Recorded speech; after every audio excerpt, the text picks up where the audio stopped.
ప్రకటించిన పద్మ అవార్డుల్లో చోటు దక్కించుకున్నారు నందమూరి నటసింహం బాలకృష్ణ. కళల రంగంలో ఆయన చేసిన సేవలకు గుర్తింపుగా పద్మభూషణ్ అవార్డు అందించింది కేంద్రం. దీంతో ఆయనపై అభినందనల వెల్లువ కొనసాగుతుంది.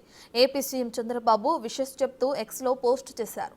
సినిమా రాజకీయాల్లో ఎన్టీఆర్ లెగసీని కొనసాగిస్తున్నారని, మీ జీవితం ఎంతో మందికి స్ఫూర్తిదాయకమంటూ అభినందించారు చంద్రబాబు.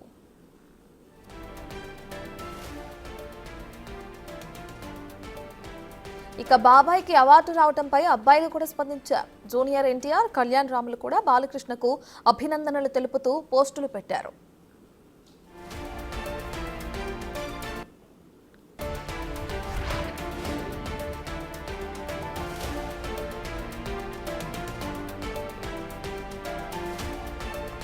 ప్రకటించిన పద్మ అవార్డుల్లో చోటు దక్కించుకున్నారు నందమూరి నటసింహం బాలకృష్ణ. కళల రంగంలో ఆయన చేసిన సేవలకు గుర్తింపుగా పద్మభూషణ్ అవార్డు అందించింది కేంద్రం. దీంతో ఆయనపై అభినందనల వెల్లువ కొనసాగుతుంది. ఏపీ సీఎం చంద్రబాబు విషెస్ చెప్తూ ఎక్స్లో పోస్ట్ చేశారు. సినిమా రాజకీయాల్లో ఎన్టీఆర్ లెగసీని కొనసాగిస్తున్నారని, మీ జీవితం ఎంతో మందికి స్ఫూర్తిదాయకమంటూ అభినందించారు చంద్రబాబు.